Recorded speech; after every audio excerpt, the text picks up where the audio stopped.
Squad up, haters down, haters down. If you ain't about that life, don't come around, don't come around. Got the crowd, gone wild, gone wild. Tell me what you know about that Mem style, that Mem style. Yo, y'all know what time it is. Y'all know what time it is, man. It's the Memphis Jelks Show. Where's because I know he'll be tripping on me pushing the wrong button.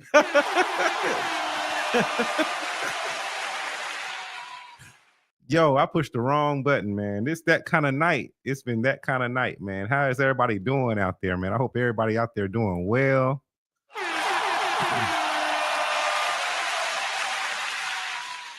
I'm doing well, man, but whoa, what a day. So my wife, she got a new TV, and then she wanted me to have somebody come through to mount it. Now, normally I would mount it, but the way that we have this TV set up, it's set up like on some, like the mount is on bricks.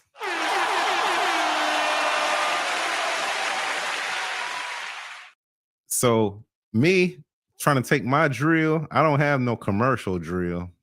So if I were to try to take the drill that I have and put a drill bit on it and drill 4 holes into some brick, dude.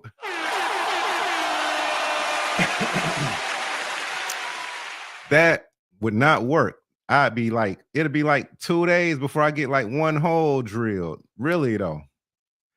How y'all doing out there though, man? I just want to make sure that everybody doing all right, man. And I want to thank everybody for tuning in.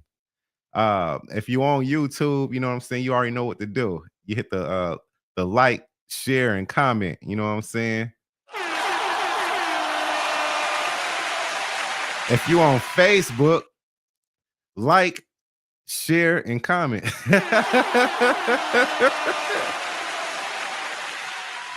And if you're watching on Twitter, retweet. Or is it X now? I don't know if it's Twitter now or if it's X now. I ain't got used to that whole X thing. I'm gonna call it Twitter to the day I design.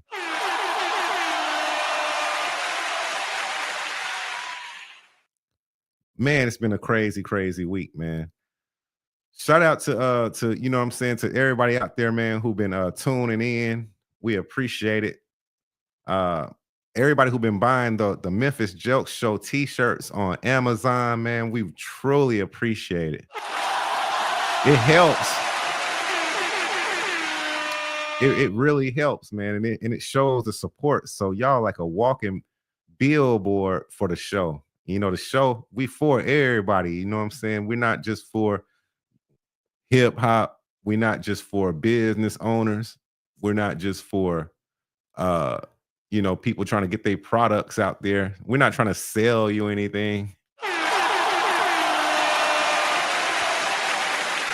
We are here to give people a voice. And the reason that I'm so passionate about giving people a voice is because when I was coming up, I had one of the dopest voices in hip hop. But the thing is everything was so gate kept back then to where you needed like money to get on TV. You needed money to get your stuff played on the radio. It was a such thing called payola. And I worked at Wendy's.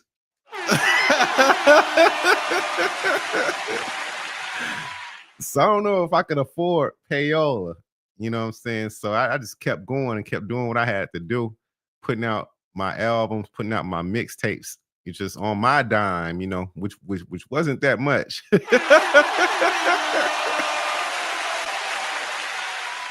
But it led me on a really interesting journey. You know what I'm saying? I've met people like Bill Cosby. After prison Bill Cosby, not before prison Bill Cosby, after prison. I've met Chuck D of Public Enemy.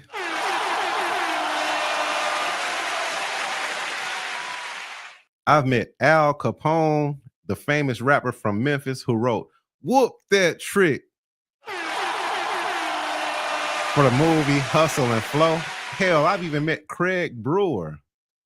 All this from locking myself in my bedroom as a teenager, pulling and having a keyboard in a makeshift studio and making music underground and pressing it up, going out and presenting it to the people, just offering my services to the people, you know what I'm saying? It's been fun. I recently just got done rocking the River Beat Music Festival with Public Enemy. I met Flavor Flav. All that. Man, come on. From just making music in your bedroom, you know what I'm saying, as a youth. So I tell anybody, man, dreams do come true. Just stick with what you're doing. Just whatever you're doing, stick with it. And speaking of sticking with it, we got one of the dopest guests from Connecticut on the show tonight. And speaking of Bill Cosby, we met through a group that we were in where we, saluted and showed love to Dr. Cosby on Facebook. He's a cartoonist. He says he's an amateur cartoonist, but I beg to differ. I think he's a professional.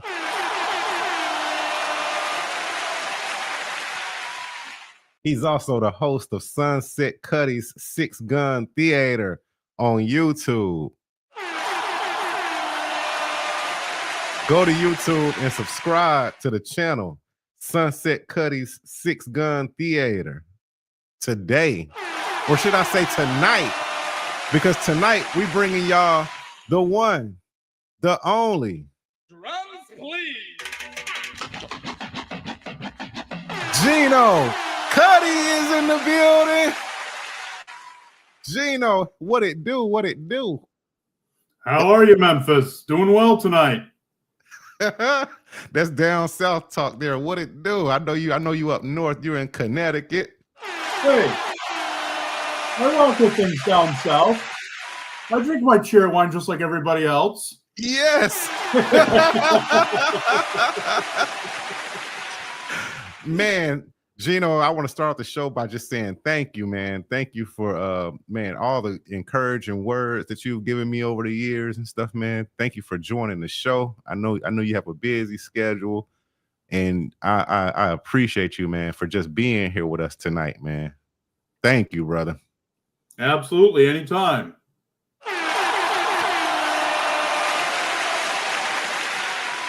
O is here tonight. But I think he got a special delivery, and I'm just hoping it's legal. See there, I said O's name, so I pressed the wrong button. Oh, but he not here to get on me tonight right now. But normally, I'm saying, if I press the wrong button on the soundboard, I'm saying, oh, a laugh his butt off. Yep. So how you feeling tonight, Geno, man? How's everything going? Well, it's going pretty well as of right now. I mean, it's I'm starting a new television program soon, and I'm working with a friend of mine on a documentary about my life and my projects and accomplishments. And I just have so many pots boiling, good pots, full of hearty, nutritious goodness. So, I'm just doing beautiful right now. Awesome, man. I love to hear that, man. I love to hear it. So you're working on a documentary. Yes. That's kind of what we do here. This is a baby documentary right here. So can we go back and ask you, like, how did you come up? Like, how was your life, growing up as young Geno Cuddy, man? Well, my early years were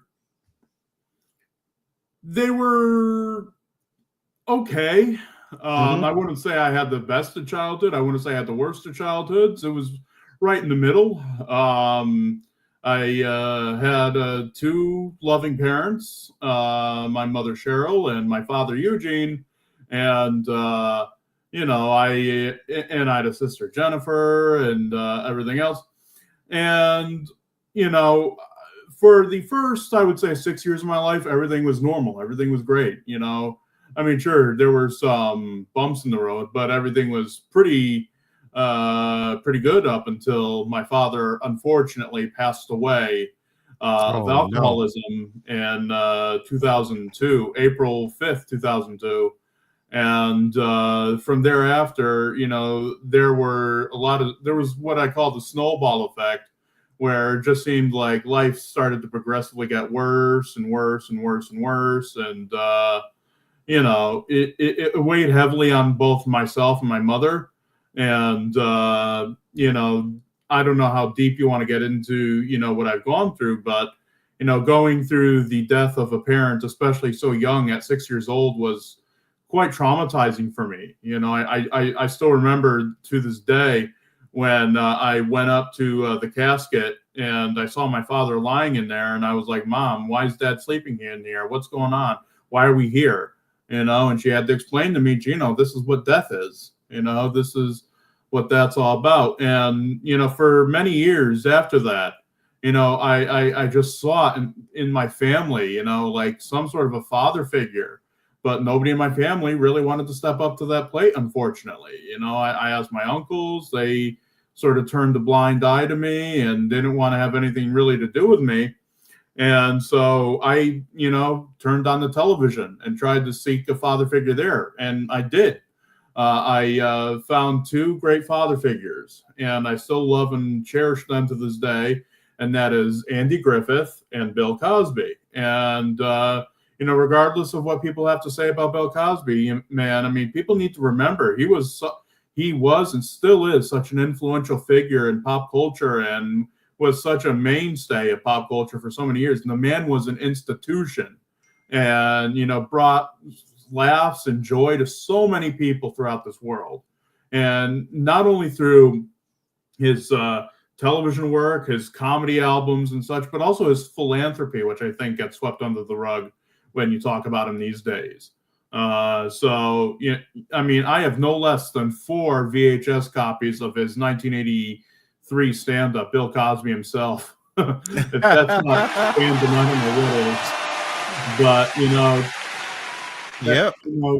just great stuff. And Andy Griffith as well. I mean, if anybody only knows Andy Griffith from the Andy Griffith Show or Matlock, that's only like one side of such a tremendously gifted man. I mean, there's a film recommendation. I mean, I'm a big film guy, as you know. There's a film out there that everybody needs to watch. It's called A Face in the Crowd. It's from, I believe, 1957. It was directed by Elia Kazan, and it stars Andy Griffith in a role totally unlike Sheriff Andy Taylor. And it's the role of sort of a grifter, sort of a Patricia Neal's character finds Andy Griffith in a jailhouse, sort of like one of these bums who just, for one reason or another, became disadvantaged, and she wound up recording him on the radio, and he became this big sensation. And he became so big that even politicians started getting wind to him and started wanting to use him in his campaigns and everything. And he just grew this massive ego and just kept building and building and building. And then ultimately he was consumed with power. It's a really riveting relevant film even today. Probably even more so today than it was back in 1957 when it was originally released. I mean, if you like the films like Network and such, you'll definitely like A Face in the Crowd. Just a beautifully potent, powerful film about megalomania and the ride to the top, so to speak. So yeah. I'm definitely gonna be checking that movie out, man. That sounds like super amazing, because I can see that happening to a person, especially in today's time with TikTok and stuff, where you can record a song and it could just go so big to where it could kind of get out of your, sometimes the art becomes bigger than the artist. And that sounds like a movie that I would definitely want to check out, because you just never know that could happen to anybody, especially any musician. But before I even move on any further, I have to say my condolences to you for losing your father at such a young age. Thank you. Um, but I'm glad that you found solace and stuff. Um, and I can't even imagine the how that would feel at what I mean. But my condolences, and you've turned it around. You know what I'm saying? You've turned it around. You turned it into something positive. That's what artists do. That's what great artists do. They take negativity and turn it into positivity. And you're doing a great job at that. A great job at that. So like, what was it about, what I'm saying, like Andy Griffith and like Bill Cosby, that drew your attention to them, and that intrigued you by their characters that they played on television? Well, I think with both of them, it was their warmth and their genuine love of their family. I mean, speaking from about Andy Griffith here for a second, I mean, I don't know if this had ever been done before on television, honestly, but I think with the Andy Griffith show, it really, brought to light, what it's like to be a single parent. I mean, prior to the events of the Andy Griffith show, Sheriff Andy Taylor's wife passed on. I don't even know if it's ever explained how she passed away, but she passed on, and it's left to Sheriff Andy Taylor to raise his son Opie. In addition to taking care of Mayberry, as the sheriff and the justice of the peace, alongside such eccentric characters as his Aunt B, his nervous deputy cousin Barney Fife, played by the wonderful Don Knotts, and just a whole variety of characters. And I think that that's really what endeared me to that show. Was basically just Andy's wisdom and sometimes even his wit. Because a lot of people forget that Andy Griffith was a stand-up comedian. Probably one of the funniest things you'll ever probably hear in your life is what it was football, where Andy Griffith describes going to a football game and like an outsider looking in type scenario. It's really hilarious. But again, it was just his warmth, his charm, his charisma, and honestly, that's what drew me to him. And with Bill Cosby, I think it was his comedy, his wit, and just pure escapism from thinking about my own troubles. Thinking about how am I going to face the world now without a father? How am I going to go through life without a positive male role model? Because I mean, here I have one on television. And I don't care what people say. Even to this day, I still put Bill Cosby on the Mount Rushmore television fathers and black comedians in general. He's on like 3 of my Mount Rushmores. I can't say anything more than that. And I was very lucky and very fortunate to receive. It's somewhere around in my apartment here, but I do have like a autographed sweatshirt that he sent to me, which I will always hold dear to my heart. And actually, here's the story. I had never flown before prior to, I believe it was 2014 or 2015. And so, I wore that sweatshirt on the plane, and I swear to God, it made the journey a lot better for me, because here's the thing. I'm on the autism spectrum. I suffer from ADHD. I suffer from depression, anxiety, pretty much a basket case. But it's like, I can't stress how important his life's work is to me. And that's why, I'm envious that you actually got a chance to talk to him on the phone. I mean, of course, it's much deserved after that brilliant song that you wrote about him in tribute. I mean, just a brilliant song. Everybody, if you have, I know like your audience probably has listened to your song, but like anybody who wants to know the real story, I'm going to give you 2 things, 2 pieces of homework. If you want to know the real story about everything that went on in the Cosby trials and everything else, okay, I recommend you listening to Memphis's song NN7687 because that tells the whole story in music form. But there's also a book by I think a mutual friend of ours, Mr. Gavin Richard, and it's called The Commonwealth versus William H. Cosby Jr. Highly recommended if you really want to know the real story of what went on and not the fabricated, media BS of, oh, he did this, this, and this. Just give it a chance, read the book and enlighten yourself. That's all I ask. And that's all anybody could ask is to approach it with an open mind. This man means so much to me. I don't post about him regularly on Facebook because I know that there are people who have their own opinions about him. And, sadly enough, I don't want to alienate people, but at the same time, I hold my conviction strong about the kind of man that Bill Cosby is to me. He's a very important, influential figure in my life who, you said it in your song.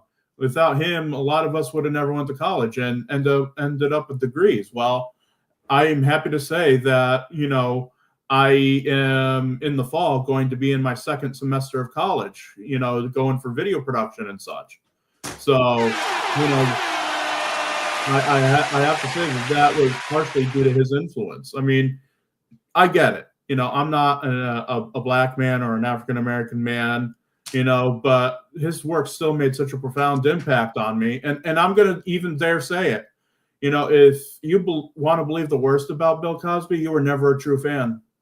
Never a true fan. Because a true fan sticks to, their fandom and believes, they're the person that they're a fan of, and I've never wavered from that. I've never wavered from that, and I never will.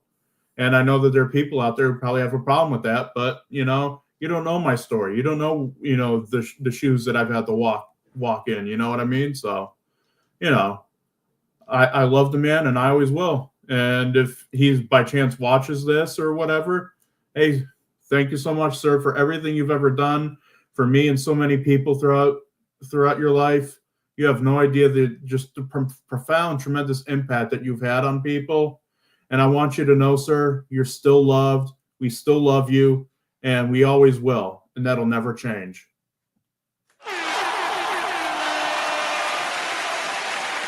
I totally agree with everything that you just said. And I stand behind you 100%. That's how we met, in a Facebook group, that where we felt like, there may be some, some recipe that continues to be cooked up and aimed at certain individuals, and we're seeing a lot of that these days. But it's the same recipe. It's always the same. To me, it just feels like it's the same ingredients. Let's just cook it up on another person. Yeah, okay, that worked. Okay, I think I feel like um, yeah, somebody out there, has figured out like this certain recipe, and it works, and they just, it's like wash, rinse, repeat. Okay, it worked. Oh yeah, let's do it on this person next. Oh, that worked. Oh shoot, what was this other dude over here? Oh, we want to. Oh yeah, let's do it on. Yeah, same recipe, just different dish. But that's a story, for another time. Do you think that Dr. Cosby's time as a cartoonist, because he made the cartoon Fat Albert, in the 70s, and Little Bill, let's not forget Little Bill. And Little Bill, did that have any effect on your becoming a cartoonist? Well, to be completely honest, what really influenced my love of cartooning and cartoons and animation were two distinct parties. The first party is the magnificent Max Fleischer Studios, who did the famous Out of the Inkwell cartoons with Coco the Clown, the creators of Betty Boop, the first people to bring Superman to animated life on the big screen, the first people to bring Popeye to animated life on the big screen, and they also made the second feature-length animated film ever produced in America, which is one of my personal favorite films, Gulliver's Travels from 1939. And so the Fleischer Studios definitely influenced me. Another person who influenced me was a fellow by the name of Bruce Blitz, who is a cartoonist who has released a multitude of video instructional manuals and kits and books. And he's really been he really was one of the guys that paved the way for me. So the Fleischer Studios, Bruce Blitz, and I also have to give a tip of the hat to Pappy Land, from the good old days of the Learning Channel. Growing up watching him as a kid, good old Pappy drew it, with his massive pencil and everything, Yes. and all the crazy characters. I love that show growing up. Any show that taught people how to draw or paint or whatever, that's what I want to bring back with my new program, Cartooning with Cuddy. Because honestly, I think, because on the network that I produce shows on, it's primarily religious and political with very little variation in between. And, I'm sure that there are a lot of people in Middletown and the surrounding towns that my studio serves who need a diversion from being force-fed political narrative. And therefore, that's where I come in with my arts and entertainment programs, like the Sunset Cuddy Six Gun Theater, where I host and discuss and show old-time B-Westerns from the silent era, the 1930s and the 1940s. And then this upcoming series, Cartooning with Cuddy, where hopefully I can instruct and show people the wonderful, wacky world of cartooning, as demonstrated by myself. I think this world needs more art instead of more politics, in my opinion. That may be, me being a hippie liberal, but whatever. No, you're telling the truth. That is true, and it needs more. It needs more love than hate, also. Right. But keep going, though.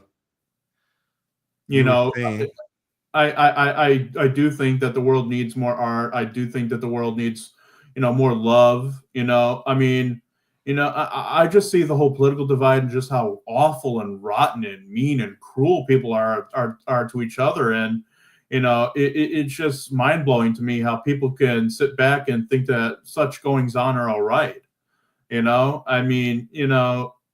The thing that I loved, getting back to the Cosby Show and everything, is the fact that it wasn't like the Norman Lear shows of the 70s, where they made an outward statement about race and everything else, where they had to basically, oh, Archie Bunker, oh, do you know that the Jeffersons live next door? Do you know that they're black?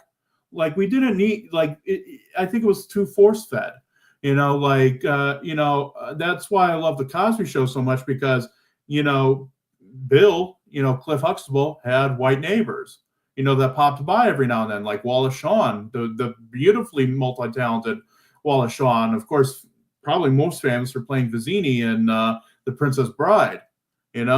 Inconceivable, that fella.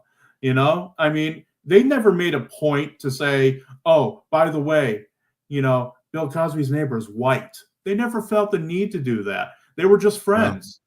And that was the beautiful part of that show, is that the races coexisted and it showed a successful black family. Where do you see that today on television without them outwardly having to point out that they're black? I never saw color when I watched the Cosby Show. Never. Me neither. They would have all races would come to the house and hang out, and you would see everybody interact with each other and have a good time and be able to, just enjoy each other. And yeah, it was never, like the little white guy, little Andy, he used to come over there. He wouldn't say that much. He would just shake his head. Yeah. Or right. And he was like, it was just, it was just an awesome show, man. It definitely was, man.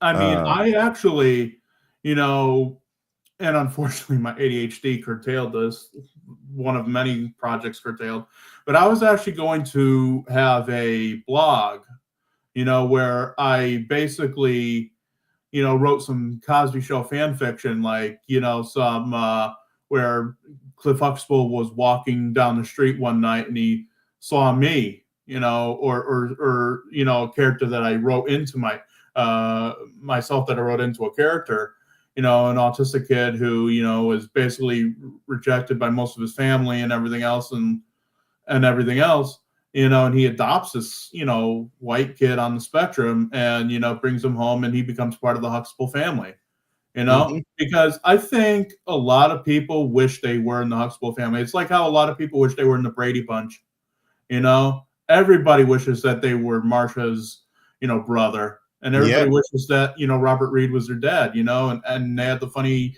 maid in Alice, the funny housekeeper and everything. I think everybody wanted to be a Huxtable growing up. Everybody was jealous of Theo, that he had such great parents that loved him and cared about him. And of course, Memphis. How could we ever forget Vanessa's trip to Baltimore to see the Wretched? He had big fun, big fun. And Rudy, go to bed.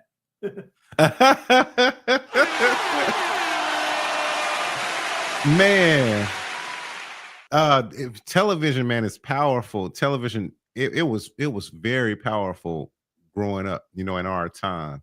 Mm, Now it's still powerful. And radio is still powerful. But this internet, man, this internet is super duper powerful to a certain extent, because I still feel like there's gatekeepers at the top of the internet too. And I guess mm, they go under the pseudonym, the algorithm. yes. Ooh, the big bad. Really, the algorithm is just the people at the top saying, "Don't let this go through. Don't let that go through. Oh yeah, let this go through." Right. It's like the thing that I never understand, the thing that, well, I do understand it, because of course this is the way the world runs. But it's like, you know, I put my blood, sweat, and tears into every single project I work on.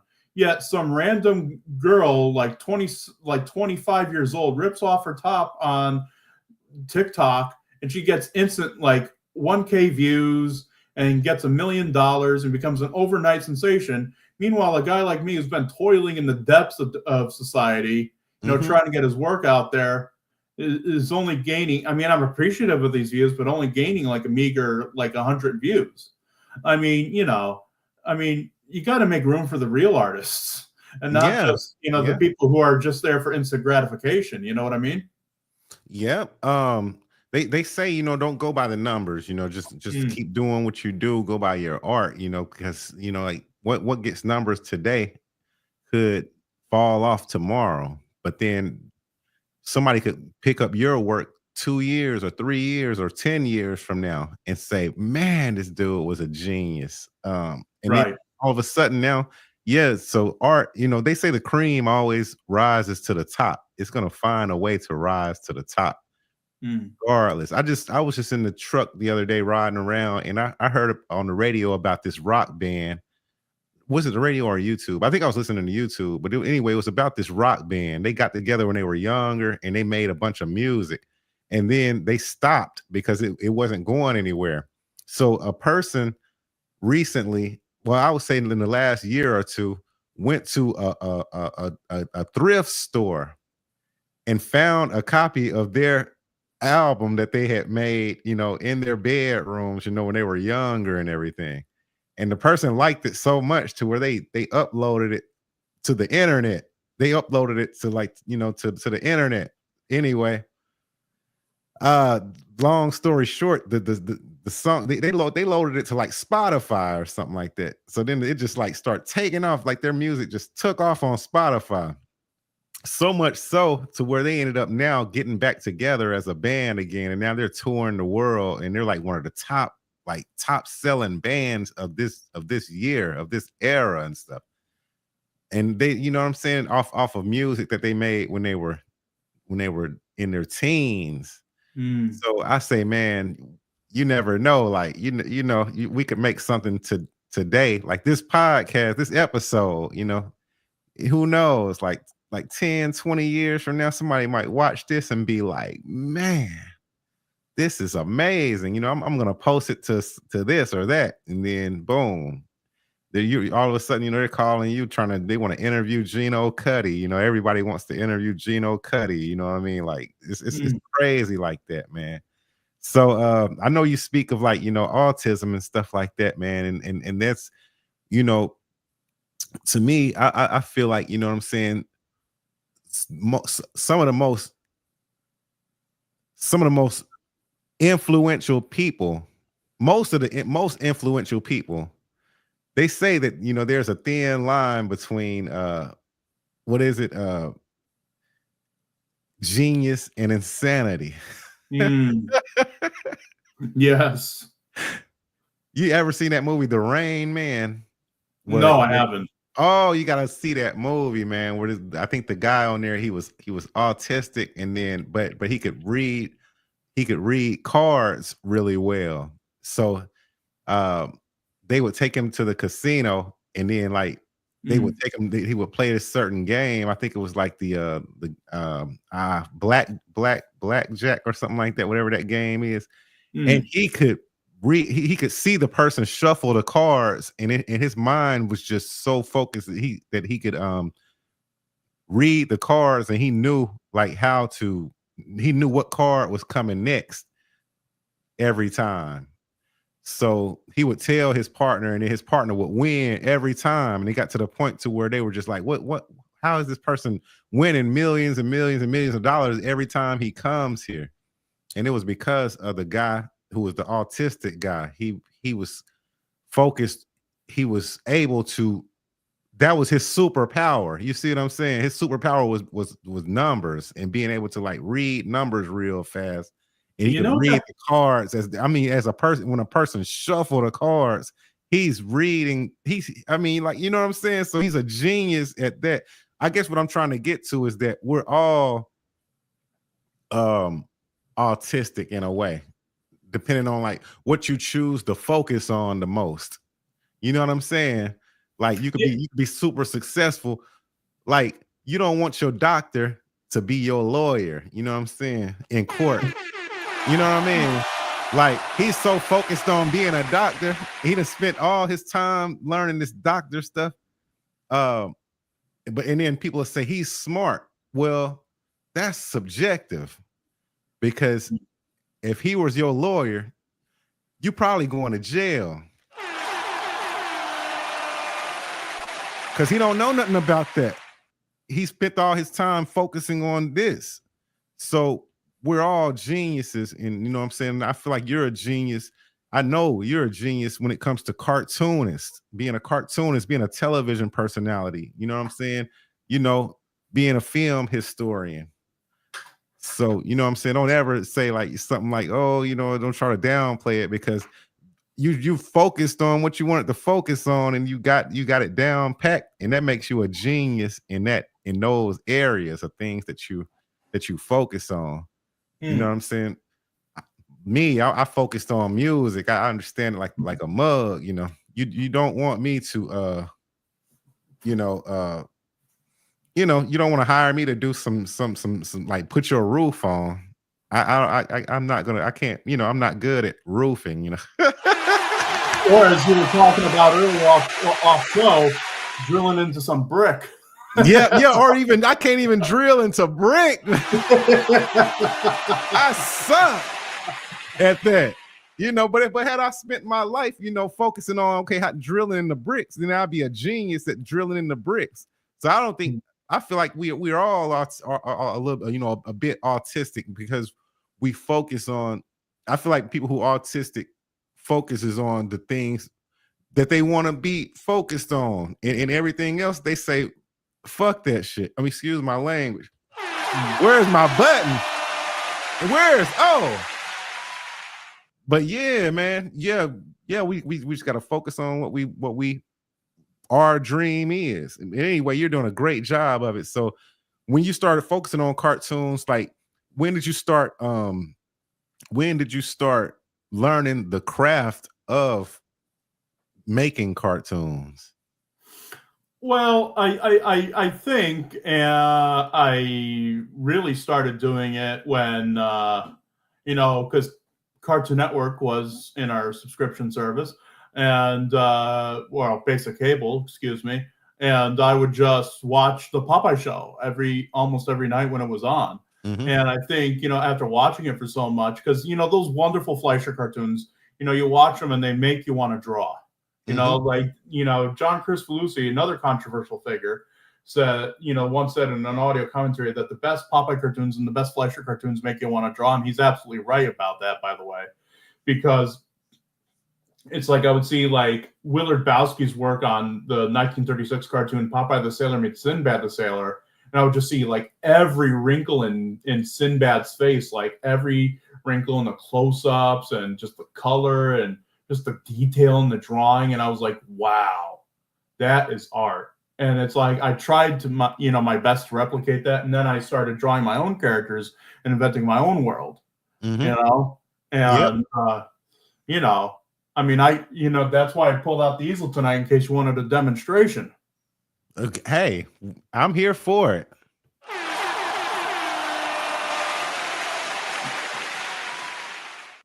Start out with an eye. I'm gonna give you a little motivation music in the background. Another eye.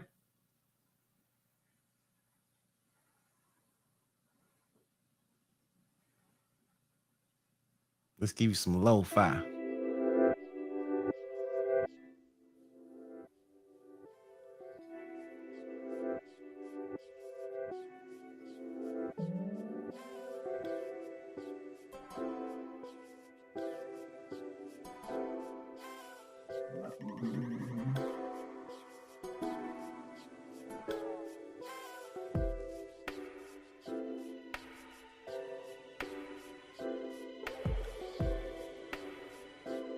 One eyebrow.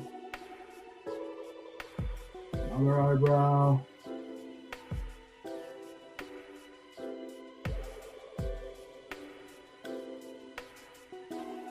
Draw the ear.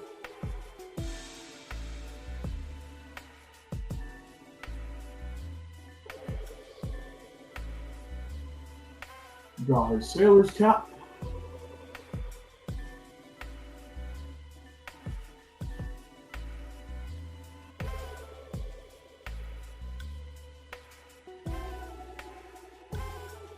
Draw the eye. His other eye.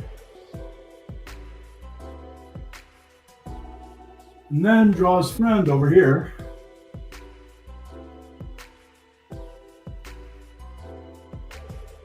Draw another eye. Place some face for his nose. Now, because he has like 5 o'clock shadow all the time.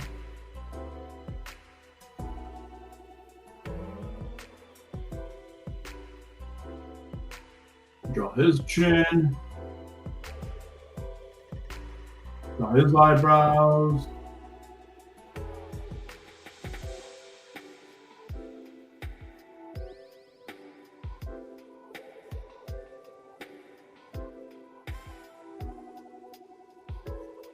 Draw his hat.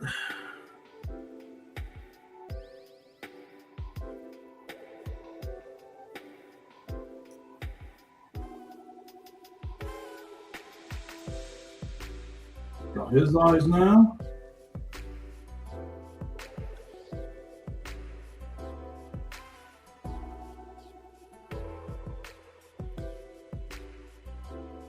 And then we go over and marker.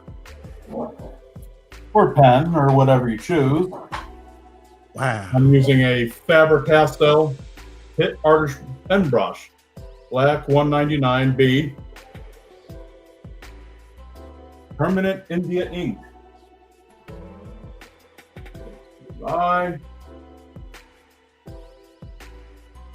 These are my own characters, by the way. Will and Ike, sailor buddies. I invented them when I was in 6th grade. They look amazing.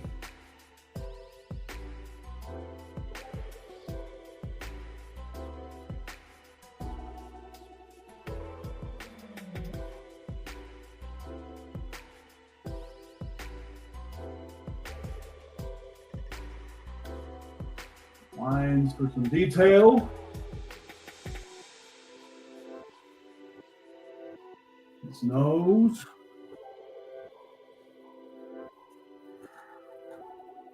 It's the first time I've ever drawn on an easel, folks, so you gotta cut me some slack here.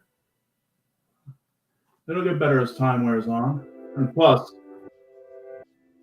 the pen is the final mark. See, I'm already adding stuff that wasn't in the original pencil.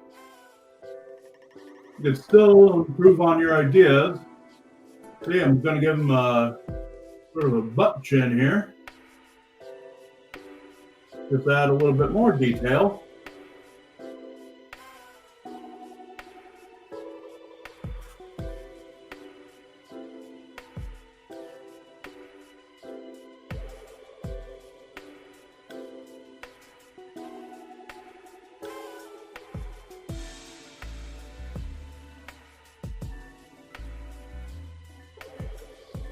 Arm gets a little tired sometimes, folks.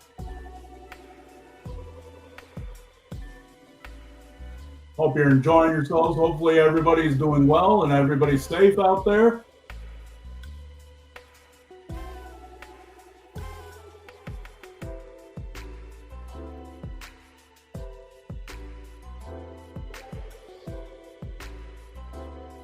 And that's him done.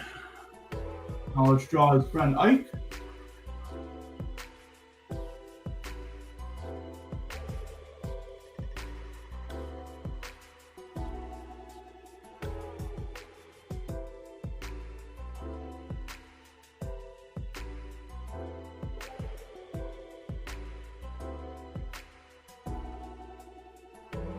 I think I'll give him a butt chin too, like I gave friend Will there.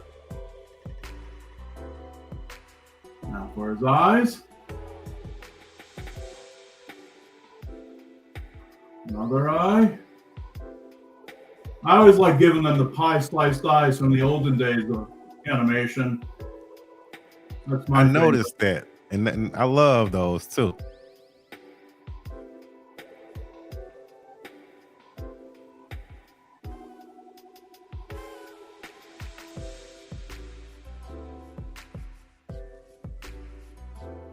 Draw the other eyebrow.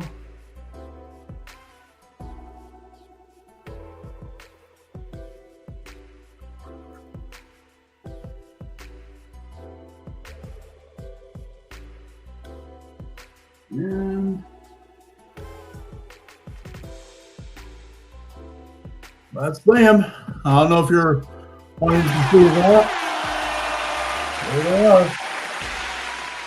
Man, they are amazing. What did you say their names are again? This guy's Will. He's the older guy, the more wise of the two, and the one who was always scheming. And this is like his perennial lackey here, who always goes along with his plans. And yeah, I just, it's funny how I invented these guys. I was sitting in science class one day watching a rerun of Bill Nye the Science Guy, as my science teacher was prone to do, even though I preferred Beekman's World. I just out of the blue just started drawing these characters and everything, and that's eventually what I came up with. These two sailor buddies who just wanted to go on adventures. I still have some old comic books somewhere, these guys, somewhere around my massive archive of artwork. But yeah, I love drawing cartoons. I've loved it ever since I was a kid, and that's why I want to share it with the rest of the world. Man, that's those guys right there could be like major. What would it take like to help build those those characters and the comic books and everything up to the level that you would like to see them at? Well, I would probably require like more of a heavy duty artist's education because I do think I draw quite well, and I could bring this to series. I still think that as Dr. Cosby has numerously stated, education is important, and I think that with a little bit more of a brush up on my artistry, I think I could go farther with it. I think my artistry right now is at a level where I could bring it to a television series and show people how I draw cartoons and show people how I do things. Mm-hmm. But yeah, I think like my hero Bruce Blitz always said, and I believe this to be true. Anybody can be an artist. It just takes confidence and patience. Mm-hmm. Like yourself, you're an artist, Memphis, Thank you. and what you've created is beautiful stuff. I was telling while you were away that you took probably one of the greatest guilty pleasure songs of the 80s and reformulated it into your own song with We Built This City, and I really like that.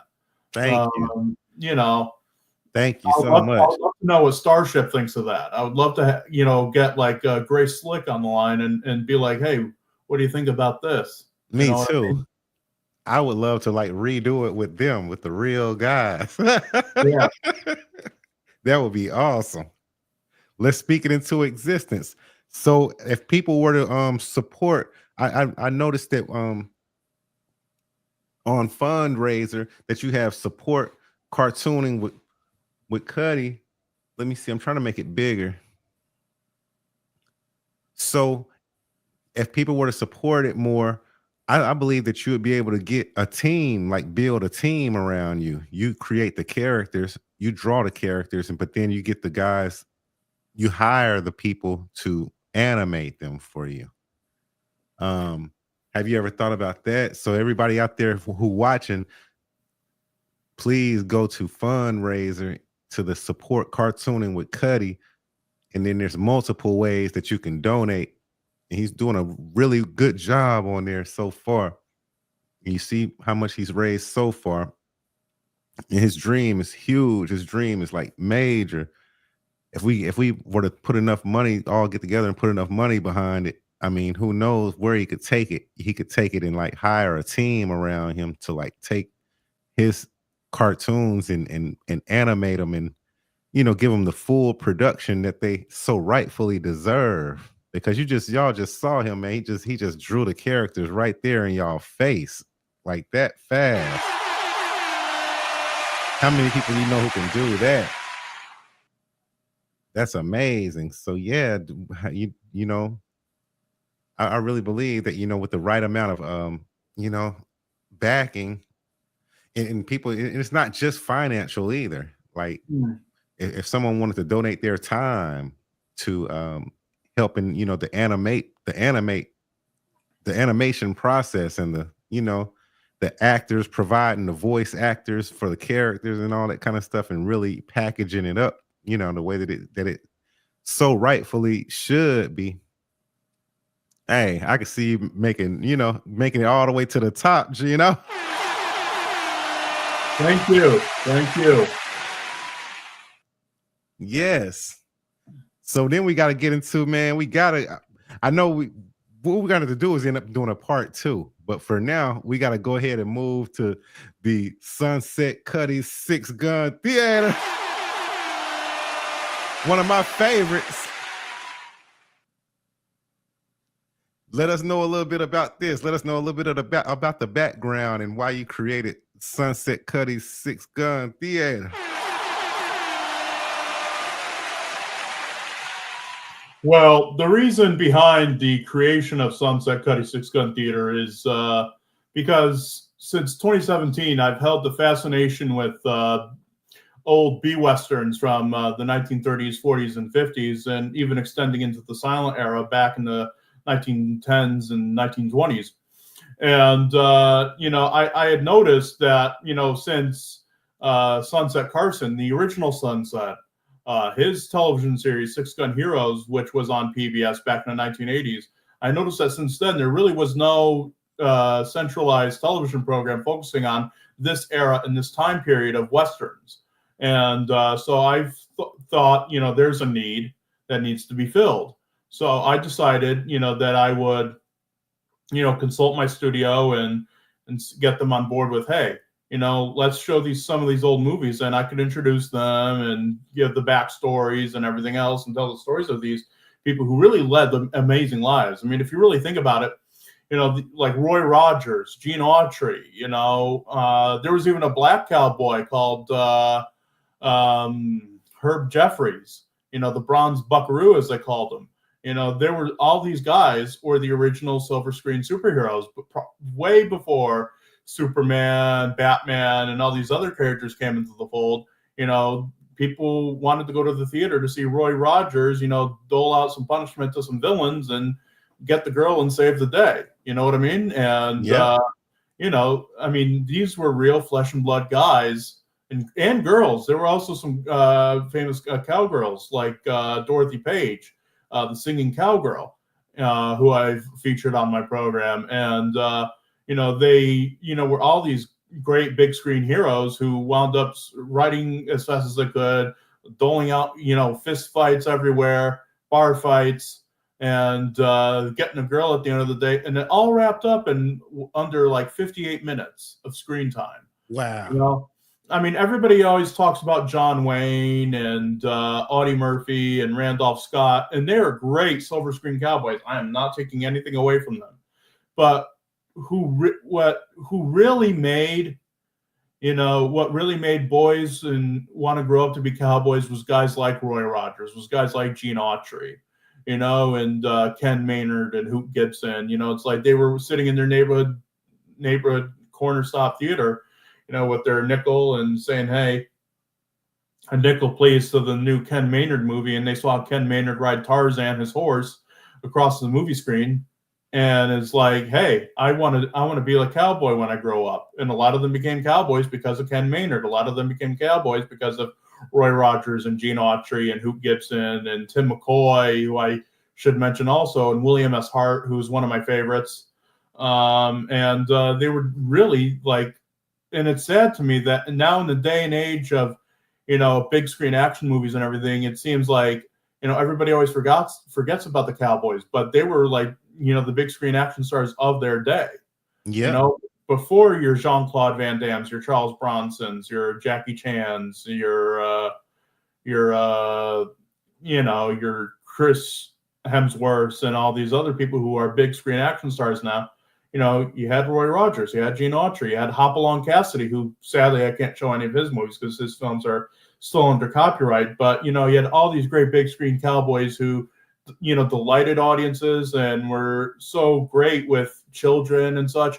I mean, like you had cowboys like Gene Autry, who were quite progressive in their views. They said that in Gene Autry said in his Cowboy Code that a cowboy must never possess religiously or racially intolerant ideas, and I believe there is, and people out there can correct me if I'm wrong, but there was a story concerning Hopalong Cassidy where, he treated all of his fans, he'd never called them fans, he called them his friends. And, he saw, like, I believe it was a black boy sitting all the way in the back, and he's like, no, bring him up here. I want all my friends up here. I don't want nobody in the back. So, these guys were incredible. And, it's a shame that they're all but forgotten today because of, we've moved on in society from that. There's always room there's always room at the table for more. Absolutely, there is. Yeah. So that's why I do it. Especially these days, man, because they're remaking so many things. They how many episodes? I mean, how many movies of Spider-Man are they gonna make? How many movies of Batman are they gonna make? How many?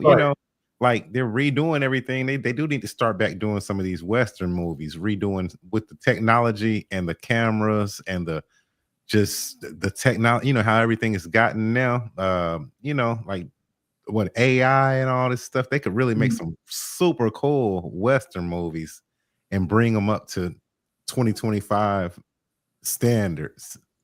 Yeah, and I believe that I mean, it's fine. You have Superman and Batman and, all these, comic book heroes. But I think kids need more realistic expectations of what they could aspire to be. Mm-hmm. And, like Roy Rogers couldn't sling webs from his fingers or fly or Right. whatever. But, he was a hero and he was Yep. somebody that we could aspire to be like, be valiant, be chivalrous and everything else. And, he and Dale, both. I mean, you want to hear a story about a real, inspiring story. Dale Mm-hmm. Evans, the Queen of the Wild West. Mm-hmm. She got married at 14, had a kid at 15. Her husband ran out on her, but she was determined to make it in the music and film industry, and then she became like one of the biggest icons of the silver screen, along with her husband Roy Rogers. They were like the Fred Astaire and Ginger Rogers of westerns. I feel, and The they Bonnie had and Clyde, the Bonnie right, and Clyde. and they had that popular song "Happy Trails," which I believe now is on some national registry of most influential songs of all time. So there you go. There, It's on the so, National Registry. yeah, So yeah. does that mean like if a person wanted to sample it or come out with another version of it or something, they're able to now? Because I think once a song gets to like the National Registry, it's like the Star Spangled Banner and stuff at that point, isn't it? And like America, America, the land of the free and stuff, right? Like once like songs like that, they can be recorded by any artist after it makes it to that level. Is that correct? I don't necessarily know. Mm-hmm. I Um, think that's what that is, though. I don't really know either, but I think if a song reaches the American registry status, it becomes like it just belongs to like America. Like at that point, it's so good that it's like it's an American treasure, basically. mm, mm. Yep. And they'll at that point, copyrights and stuff don't even matter anymore. Anybody can record it because it's just it's hit that status. Well, and I believe Chuck D recently did that. We built this city, redo, Yep. and It's I not don't on. I think, don't think it's on there though. I don't think that's on the that level of the song that you were just talking about.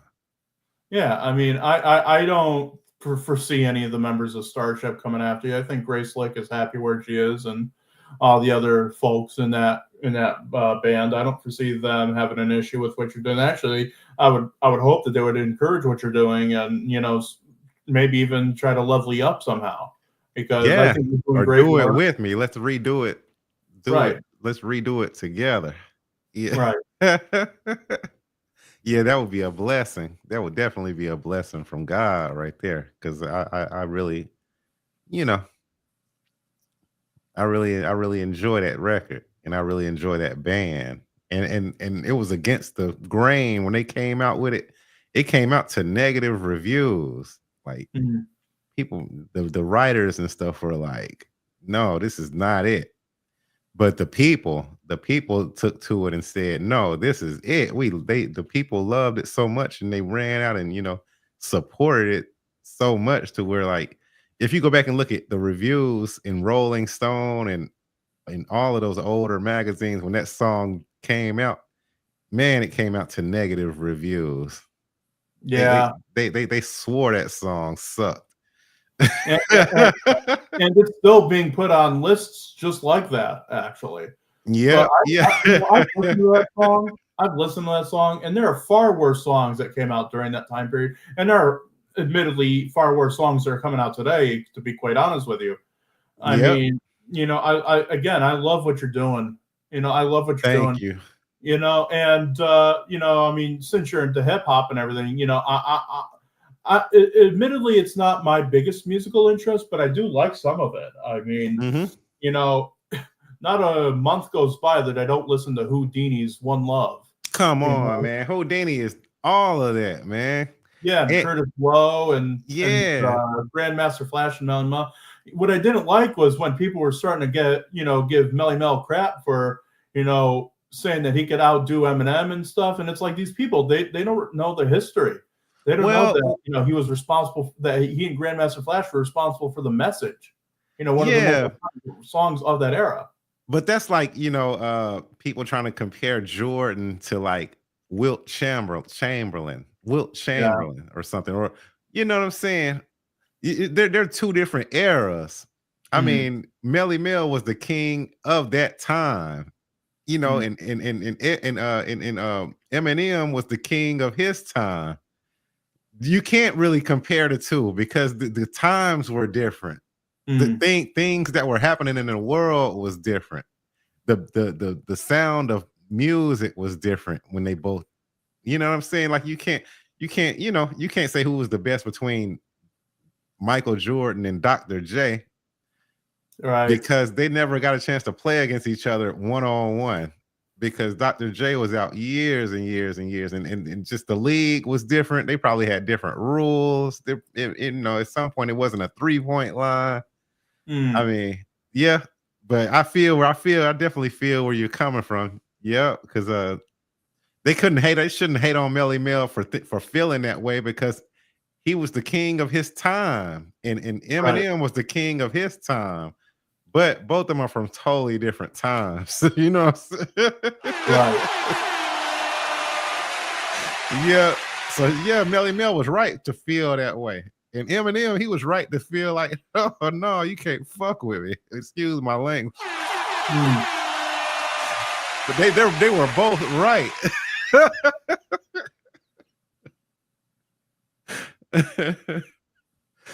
Oh man, it's been super awesome. You got to come back, Geno, man. We got to do another episode. We got to do a part 2, man. We have to. No, I look forward to that, certainly.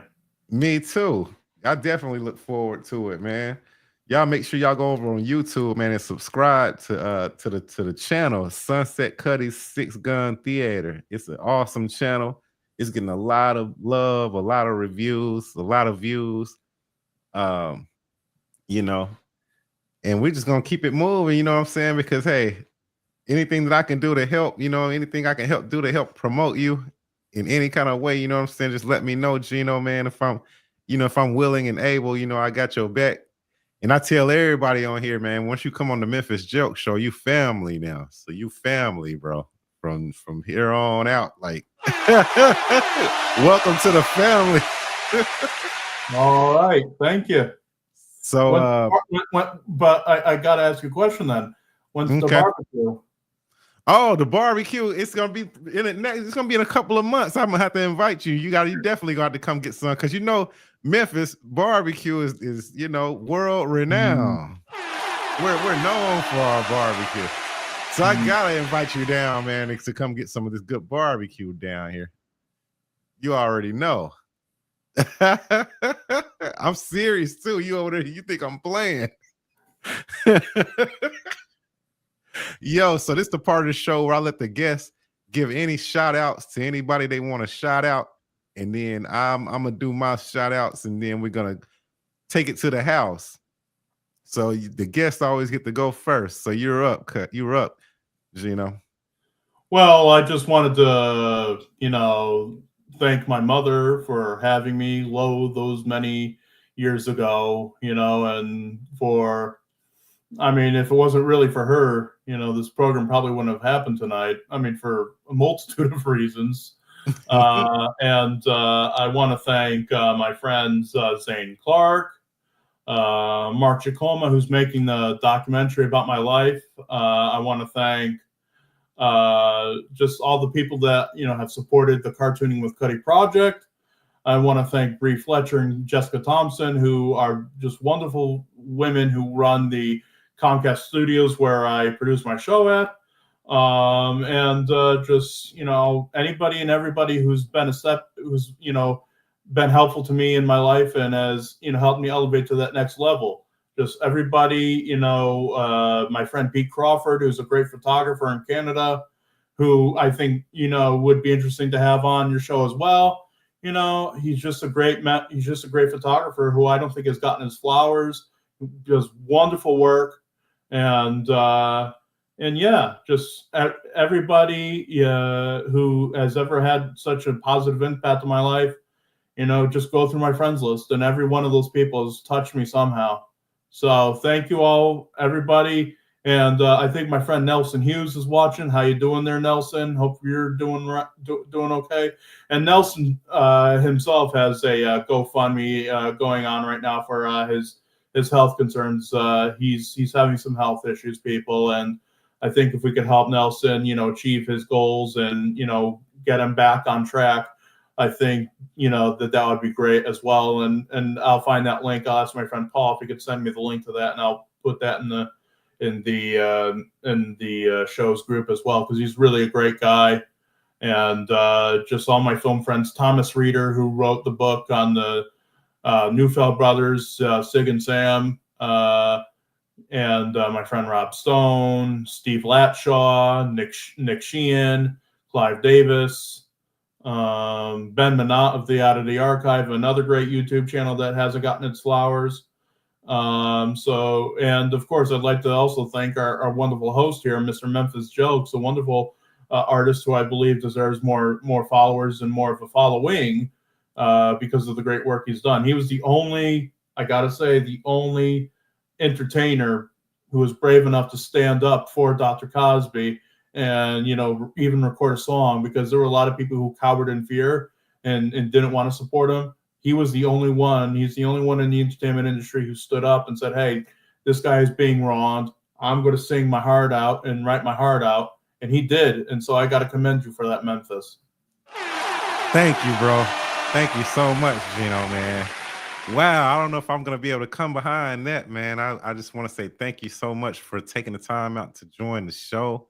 Thank you for, all the inspiring words and for supporting me, and encouraging me to, continue on my journey and being an inspiration as well to, that I can, you're being a leader that I'm able to follow your footsteps as well, because I feel like we're both headed to the top in our respective fields.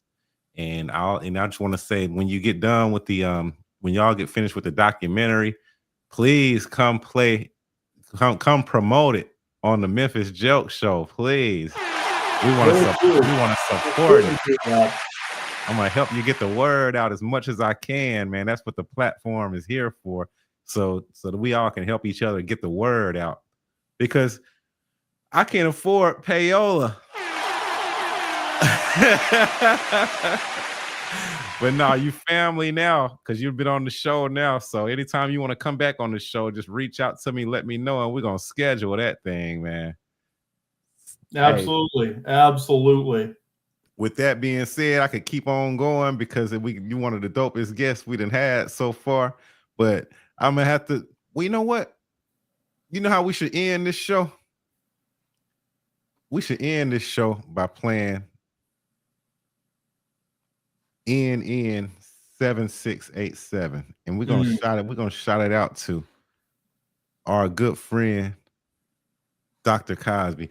And also, have you heard the Cosby Dance? Have you heard the record that I did called the Cosby Dance? Oh no, I haven't heard that. Oh, I'm gonna send that to you then.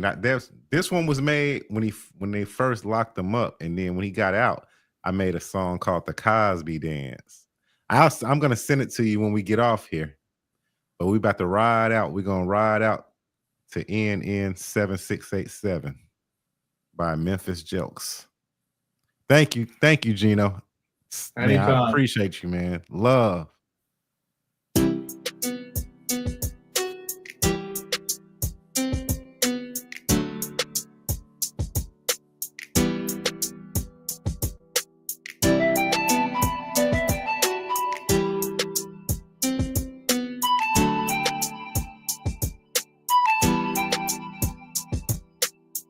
NN 7687. Sir, I want you to know, to me you still a legend. No matter what they say, they can never take away the inspiration that you gave, and you paved the way for many people to succeed in the USA. Thank you for what you achieved to make us all great. It's because of you, I believe, many went to college and we ended up with degrees. First they want to take away your fame, Next they go and take away your name. That's when they riddle you with shame. All because you wouldn't play the game. We only human and we make mistakes. Only God can judge, so who the fuck are they? People change every day and pray for forgiveness. Ain't no way in hell you should be in prison. This ain't living, shout out to Marvin Gaye. What the fuck is going on in the USA? Whatever happened to no fingerprints, no evidence? Oh, I forgot, they killed Jesus, he was heaven sent. The devil working and it's evident. Look who they chose to be the president. No disrespect to Mr. Trump though. I ain't trying to start shit like a drum roll. NN 7687. Sir, I want you to know, to me you still a legend. No matter what they say, they can never take away the inspiration that you gave, and you paved the way for many people to succeed in the USA. Thank you for what you achieved to make us all great. It's because of you I believe many went to college and we ended up with degrees. Has nothing to do with me too.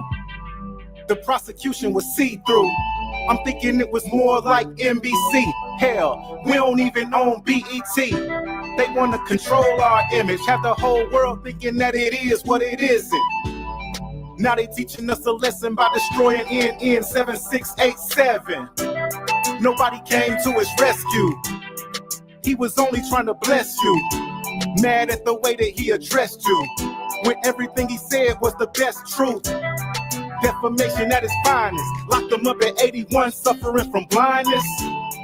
But his track record timeless. He left a legacy behind to remind us. NN 7687. Sir, I want you to know, to me you still a legend. No matter what they say, they can never take away the inspiration that you gave, and you paved the way for many people to succeed in the USA. Thank you for what you achieved to make us all great. It's because of you I believe many went to college and we ended up with degrees. NN 7687. Sir, I want you to know, to me you still a legend. No matter what they say, they can never take away the inspiration that you gave, and you paved the way for many people to succeed in the USA. Thank you for what you achieved to make us all great. It's because of you I believe many went to college and we ended up with squad up, hey.